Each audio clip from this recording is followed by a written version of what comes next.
नमस्कार, स्वागत है आप सभी का A1 टीवी में। मैं हूं आपके साथ उमंग माथुर और आप देख रहे हैं A1 उत्तराखंड। बुलेटिन की शुरुआत करेंगे, लेकिन पहले नजर डालेंगे इस वक्त की सुर्खियों पर। भ्रष्टाचार को लेकर उत्तराखंड के मुख्यमंत्री पुष्कर सिंह धामी गंभीर, कहा भ्रष्टाचारियों पर की जाएगी सख्त कार्रवाई, हर क्षेत्र में अपने स्तर से कानून करेगा अपना काम।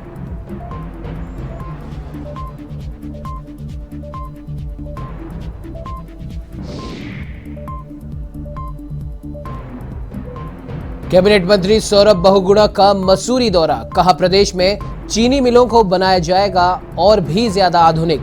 मत्स्य पालन के क्षेत्र में भी 6 जिलों में कार्य जारी।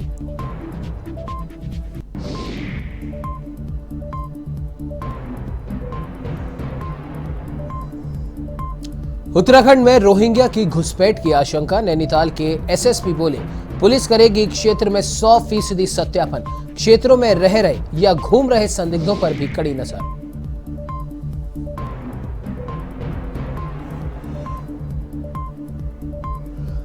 उत्तराखंड के जंगलों में आग का तांडव जारी, श्रीनगर के मेडिकल कॉलेज छात्रावास के पीछे तक पहुंची आग, कॉलेज प्रशासन में मचा हड़कंप, तो अब तक लाखों की वन संपदा जलकर हुई खाक।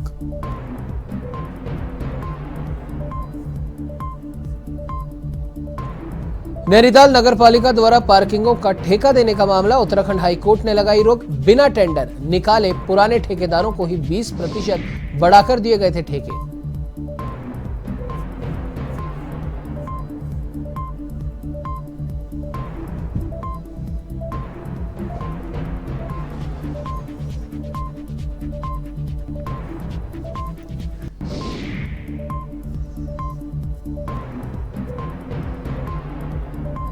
अब ये बुलेटिन की शुरुआत करते हैं विस्तार से। आपको बता दें कि मुख्यमंत्री पुष्कर सिंह धामी ने एक बार फिर ये साफ कर दिया है कि उत्तराखंड में भ्रष्टाचारियों पर सख्त कार्रवाई की जाएगी। उन्होंने कहा कि हर क्षेत्र में अपने स्तर से कानून काम करेगा। भ्रष्टाचार को लेकर हमने एक और नंबर लॉन्च किया है। मुख्यमंत्री धामी ने कहा कि सभी विभागों को निर्देश दिए गए हैं कि कहीं पर भी किसी भी प्रकार की भ्रष्टाचार से संबंधित सूचनाएं आती हैं तो उस पर तुरंत और सख्त कार्रवाई की जाए।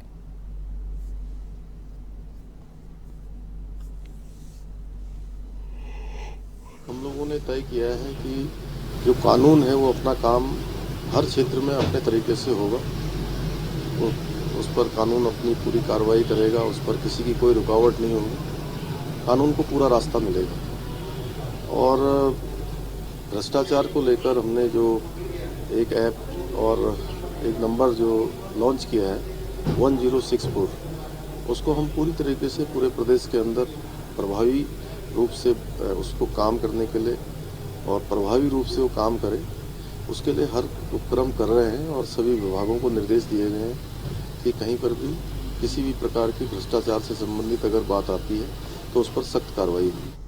तो उत्तराखंड हाईकोर्ट ने नैनीताल नगरपालिका द्वारा सभी पार्किंगों का ठेका बिना टेंडर निकाले पुराने ठेकेदारों को 20% बढ़ाकर दिए जाने के खिलाफ दायर याचिका पर सुनवाई की, जिसके बाद नगरपालिका 20% बढ़ाकर उन्हीं ठेकेदारों को ठेका दिए जाने की कोई नियमावली पेश नहीं कर पाई, जिसके बाद कोर्ट ने दोबारा उन्हीं ठेकेदारों को दी गई पार्किंग के ठेकों पर रोक लगा दी।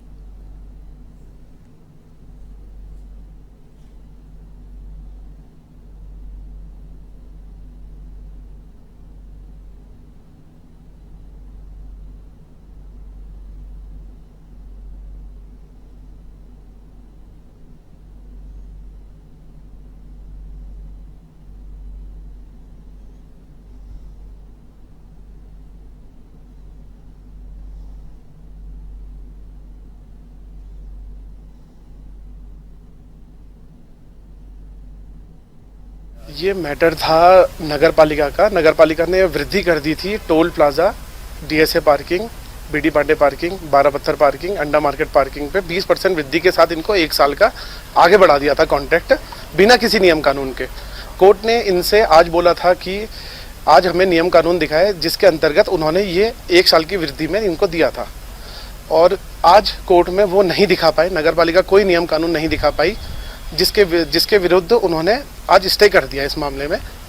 और इसमें से डीएसए पार्किंग को हटा दिया गया, क्योंकि वे कॉमर्शियल कोर्ट में जाके अपना पक्ष रखा था कि 20% वृद्धि नियम के अनुसार नहीं है और ये नहीं बढ़ाया जाए। तो उनका एक ऑर्डर आया, उन्होंने रिट डाली है, एओ डाली है यहाँ कोर्ट में, जो बाद में सुनी जाएगी और जिसके अंतर्गत ऑर्डर किया जाएगा। अभी हाल फिलहाल इसमें स्टे हो चुका है। 3 हफ्तों का टाइम दिया गया है काउंटर डालने के लिए। तो वहीं उत्तराखंड के सितारगंज में प्रशासन ने अतिक्रमण हटाओ अभियान चलाया है, जिसे लेकर थड़ी ठेला संचालक और व्यापारियों ने उपजिलाधिकारी को ज्ञापन सौंपा। इस ज्ञापन में बताया गया है कि इस कार्रवाई से प्रभावित लोग छोटा मोटा व्यवसाय कर अपने परिवार का भरण पोषण कर रहे हैं, लेकिन इस कार्रवाई से उनके सामने रोजी रोटी का संकट खड़ा हो गया है और इसी के चलते सभी व्यापारियों ने उपजिलाधिकारी कार्यालय में ज्ञापन सौंपकर पुनर्वास कराने की मांग की है।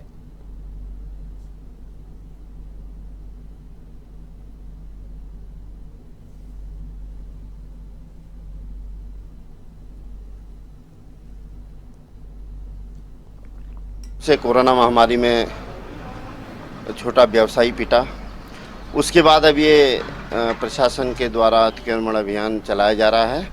पूर्व में उपजिलाधिकारी महोदय एवं जनप्रतिनिधियों से वार्ता हुई थी लगातार, जब अतिक्रमण अभियान चले थे तो उस टाइम ये निर्णय लिया गया था तत्कालीन उपजिलाधिकारी महोदय के द्वारा कि जब तक वेंडिंग जोन की व्यवस्था नहीं होती है तब तक के लिए जो छोटे व्यवसायी हैं, लघु व्यवसायी हैं, उनको अस्थायी तौर पर सड़क किनारे व्यवस्था की गई थी। लेकिन अभी इस बीच में फिर पुनः एक बार प्रशासन ने अतिक्रमण अभियान चलाया और जो छोटे व्यवसायी हैं उनको अब डर है, उनको अब जो है अपनी रोजी रोटी का संकट आ चुका है कि वो कल के दिन पूरा, क्योंकि उनके परिवार के लोग उसी पे निर्भर हैं और उनके पास कोई और रोजगार की व्यवस्था है नहीं। तो हम माननीय उपजिलाधिकारी महोदय सितारगंज से एक ज्ञापन लेके आए थे कि जो प्रशासन की कार्रवाई हो रही है अतिक्रमण के खिलाफ, जब तक वेंडिंग जोन की व्यवस्था नहीं होती है तब तक छोटे व्यवसायियों को पूर्व की भांति उनको व्यवसाय करने की एक अनुमति कहूँ या फिर एक व्यवस्था, एक रिक्वेस्ट करने हम लोग आए थे। ठेले खोके फल वाले बहुत ही निर्धन और गरीब परिवार वर्ग से हैं और 2 वर्ष पर कोरोना महामारी से जूझ रहे हैं, आर्थिक स्थिति से भी जूझ रहे हैं, लोग कर्ज व्यवसाय करके रोजगार कर रहे हैं। अब ऐसी स्थिति आ गई, अचानक अधिकारी कार्रवाई पर, अतिक्रमण पर कार्रवाई कर रहा है। हमारी बहुत सारी थी, पहले से भी मांगे हमारी थी, काफ़ी लंबे समय से हम मांग करते आ रहे हैं कि जो फल खोखा ठेला हमारा है इसको नई बस्ती दी जाए, कुछ भी नई जगह दी जाए। बार बार प्रशासन के द्वारा इनको परेशान किया जाता रहा है और हम इसकी निंदा करते आए हैं कि इनको जगह दी जाए, लेकिन अभी तक कोई भी नाम नगर पालिका ना प्रशासन द्वारा इनको कोई चिन्हित जगह करके दी गई है। और जो कल यहाँ पर कार्य किया गया है साप्ताहिक बंदी वाले दिन, जैसा कि सभी को मालूम है कि मंगलवार को हमारे यहाँ साप्ताहिक बंदी रहती है, उस दिन औचक कार्यवाही की गई है, बिना व्यापार मंडल को भरोसे में लिखी ये कार्यवाही की गई है, जिसकी व्यापार मंडल घोर निंदा करता है। और इसकी एक कॉपी आज माननीय मंत्री जी को और एक ज्ञापन की कॉपी माननीय जिलाधिकारी महोदय जी को हम दे रहे हैं और हम चाहते हैं कि इस चीज़ की पुनरावृत्ति कभी ना हो। जैसे ही कब साप्ताहिक अवकाश था, हमारे सभी पदाधिकारी व्यापार मंडल के अन्य स्थानों पर गए हुए थे, हमारे पीछे से ही कार्यवाही की गई और बाजार में इसका बहुत गलत संदेश गया है। और ऐसा संदेश मैं चाहता हूं कि बिना हमारे भरोसे में लिए अगर गया तो उसका काम सही नहीं होगा, हमें धरना प्रदर्शन करने पे मजबूर होना पड़ेगा। बाजार में बहुत ही ज़्यादा रोष व्याप्त है, हमारे व्यापारियों में भय का माहौल है। लोग सोच रहे हैं कि मतलब क्या करें, कहाँ जाएंगे, कहाँ नहीं जाएंगे, कोई भी निश्चित अभी तक उनको कोई ठिकाना नहीं मिल पाया है। और मैं इनसे ये मांग करता हूँ कि इनको निश्चित ठिकाना दिया जाए, जल्दी से जल्दी इन्हें बसाया जाए और कोई भी कार्य अगर ये द्वारा करते हैं तो उसकी सूचना हमें दी जाए, हमें विश्वास में लेकर के कोई भी कार्यवाही की जाए। अगर नहीं कार्यक्रम करते रहेंगे तो हमें धरने पर बैठना पड़ेगा, बेबस हो जाएगा व्यापार मंडल।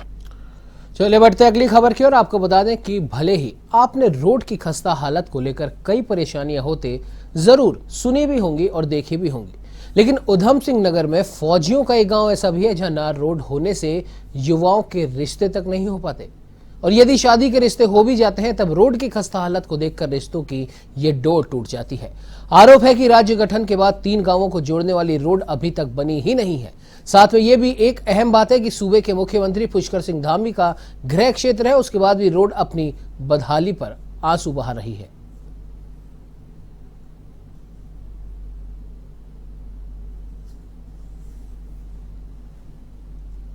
में हमारे विधायक जी ने कहा कि हम रोड बनाते रहेंगे, बनाएंगे, अब बनाएंगे, तब बनाएंगे।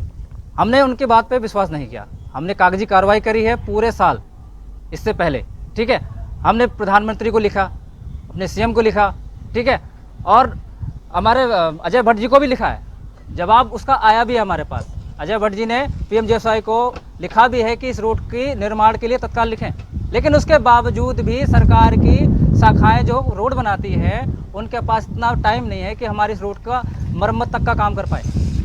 हमारी छोटी रोड से लेकर बड़ी रोड का हाल यही है। जनता का यही है कि हमारी रोड बनाएगा तो बनाएगा कौन? हमारे पड़ोस में हमारे सीएम साहब रहते हैं, ठीक है, उनको तक हमने लेटर लिखा है, ठीक है, उनको लेटर लिखने के बावजूद भी ना उनके ना नुमाइंदे देखने को आते हैं यहाँ पर, ना उनका कोई विधायक यहाँ देखने को आया। यही कहना है कि इस रोड का निर्माण कब होगा तो कब होगा, और हो पाएगा कि नहीं हो पाएगा इस सरकार से। 18 साल से प्रशासन ने कोई सुध नहीं ली इस रोड की।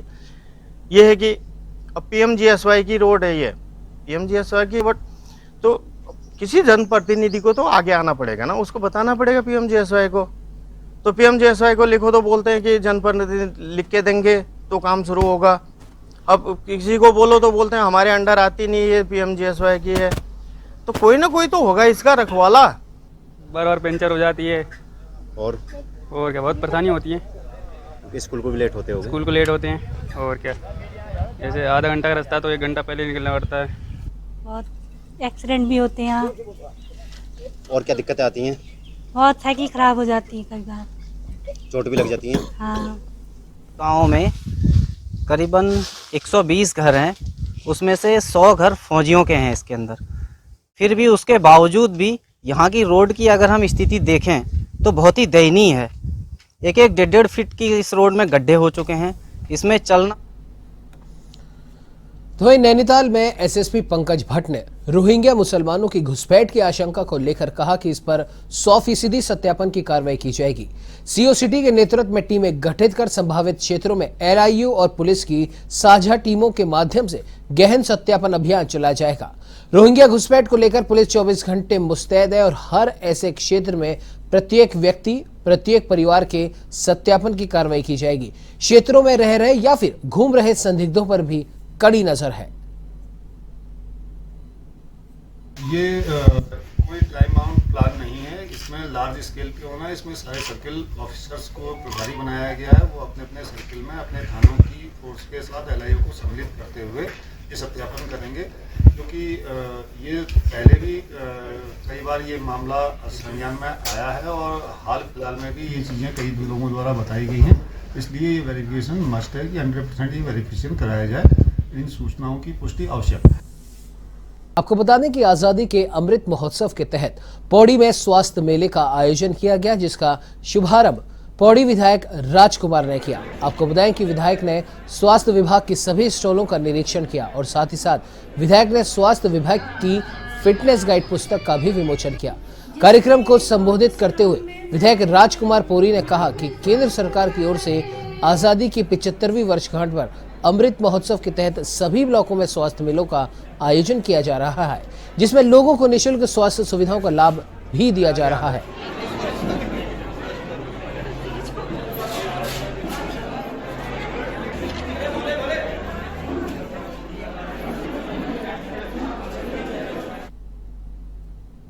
अमृत महोत्सव के अवसर पर यहाँ पर जो शिविर आयोजित किया गया है, इसमें मनसा साफ है कि सरकार की जो योजनाएं हैं, स्वास्थ्य संबंधी योजनाएं हैं, आम जनमानस तक उसकी जानकारी हो, इसलिए इस तरह के शिविर आयोजित किए गए हैं।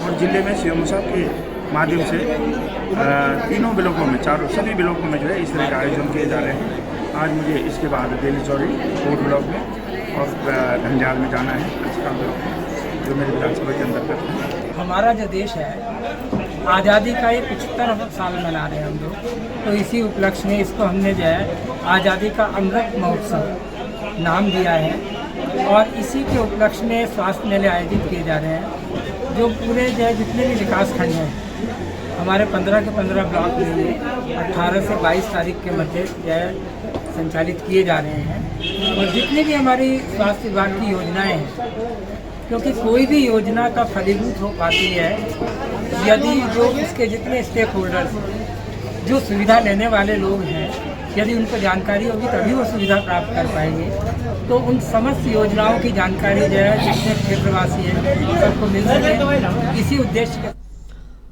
तो ये उत्तराखंड की 4 धाम यात्रा और श्री हेमकुंड साहिब धाम के लिए ऋषिकेश के BTC परिसर में पंजीकरण होना शुरू हो गया है। आपको बता दें कि फिलहाल तो साधु संत और महात्मा बद्री केदार जाने के लिए अपना रजिस्ट्रेशन कराकर पैदल ही यात्रा मार्ग पर जा रहे हैं।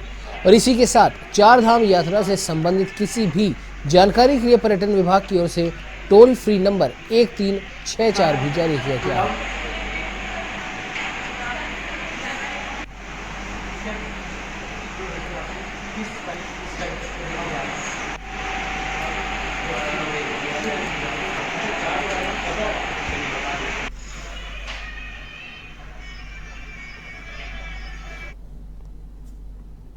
तो वहीं रुड़की से कोटद्वार आ रहे एक वाहन सड़क किनारे खड़ी एक पिकअप से टकरा गया। इस घटना में चालक गंभीर रूप से घायल हो गया। हालांकि गनीमत ये रही कि वाहन में सवार अन्य लोग सुरक्षित बच गए। मौके पर पहुंची पुलिस ने 108 की सहायता से घायल चालक को बेस चिकित्सालय कोटद्वार पहुंचाया, लेकिन चालक की रास्ते में ही मौत हो गई।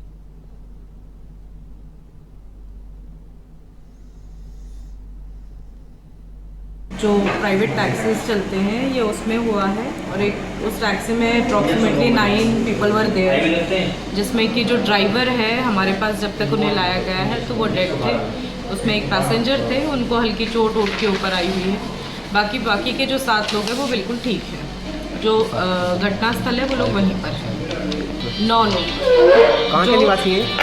ये जो मेरे पास ड्राइवर है ये बोल रहे हैं द्वारिका शादी में।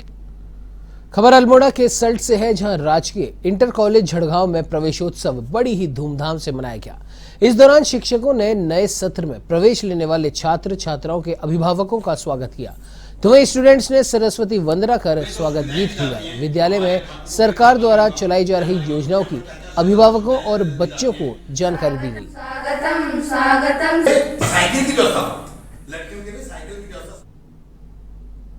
सरकारी संस्थानों के प्रति लोगों का रुझाव कम हुआ है, जबकि बेहतर स्टाफ होता है यहाँ और निरंतर ऐसी सारी सुविधाएं, चाहे वो MDM हो, निःशुल्क पाठ्य पुस्तकें हों, उपलब्ध कराई जा रही हैं।